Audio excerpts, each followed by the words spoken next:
Hi everyone, welcome back to my YouTube channel. In this video, I am going to explain about dense passage retrieval and how it works and its advantages and disadvantages, and also some real world applications. So, firstly, what is dense passage retrieval?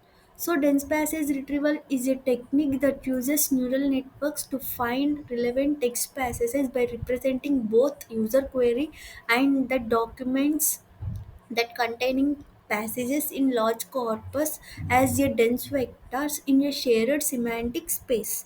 So it instead of relies on keyword matching, it depends upon the semantic meaning of a word. So let's see the comparison between information retrieval and the dense passage retrieval. So information retrieval relies on the keyword matching. So if the document contains the exact word, so it retrieves that document only. And also it uses the methods like TF-IDF or BM25 models for ranking the results, and also it fails when the query uses that words that not present in the document. Next one is dense passage retrieval. So it uses neural networks to represent the query and the passages in as a vectors in semantic space. So it finds result based on the meaning or context, not the exact match of the word, and also provides more accurate and relevant answers, especially for the question answering.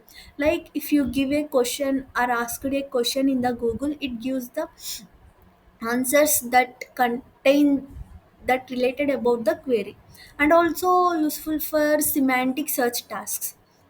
So let's see how it works. So first the user gives the input question in natural language. For example, the query will be who invented the light bulb. So the system has to retrieve the passages about Thomas Alva Edison and his inventions. So next one is question encoder. So this uses BERT transformer model. So the question given by the user pass it to the question encoder. So it uses BERT based model for question encoding. The encoder converts the question into a dense vector. Let's say this vector name denoted by Q. So this vector captures the semantic meaning of the question, not the keywords. And next one is passage encoder. So this also uses BERT-based model, but it is offline encoding. So before retrieval, all the passages in the document corpus are encoded offline using separate passage encoders. So each passage is converted into its own denser representation. So let's say it vector name is P. So these vector are stored in the vector index for efficient similarity search. So next step is cosine similarity. So we find the similarity between Q and P vectors. So when the new query comes, the system computes the similarity between the query with each passages. So we know some common similarity measures like dot product and cosine similarity. So these steps identifies which passage has closely related to the query. So next one is rank passages by score. So all the passages are sorted based on their similarity score. So the passage with highest similarity score will be present first. The passage with lowest similarity score will present at last. So the passages with highest scores are considered more relevant to the query. So next one is retrieving the top k passages. So the system selects the top k passages. Let's say my k is 5. So it retrieves the top 5 passages that present in the ranked list. So the top 5 passages are likely contain the correct answer given by the user query. So, some real world applications for these dense passage retrieval will be open domain retrieval answering. So, the purpose of DPR in open domain question answering is to use it in open domain systems where the goal is to answer the general question asked by the user. So here, instead of relying on keyword matching, DPR retrieves semantically similar passages from the large corpus.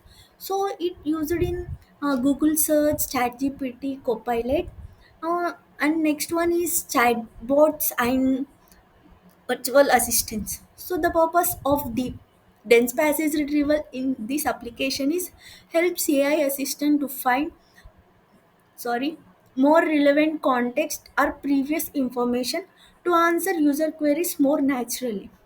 So the system encodes the user queries and stored in the dense vectors. So later it retrieves the most similar one that related to the query. So it mostly used in the AI assistants like Siri, Alexa, and some applications are knowledge retrieval and biomedical and scientific research, etc. And next one is let's know some advantages and disadvantages. So advantages of dense passage retrieval are understands the meaning of words, not the exact matches, and also it gives more accurate answers to the questions. And also it can find results even if the words are different. So let's say the IR it relies on keyword matching. If the query has the and the documents has the, so it gives that those documents. But in DPR it's not like that. So the query will be a word, but the word is not present in the passages. So it searches for it semantic meaning. So if that synonym of that word present in the passages, it retrieves those passages. And also it works better with more training data. And some disadvantages are it needs powerful computers and GPUs to work, and also requires a lot of data to learn.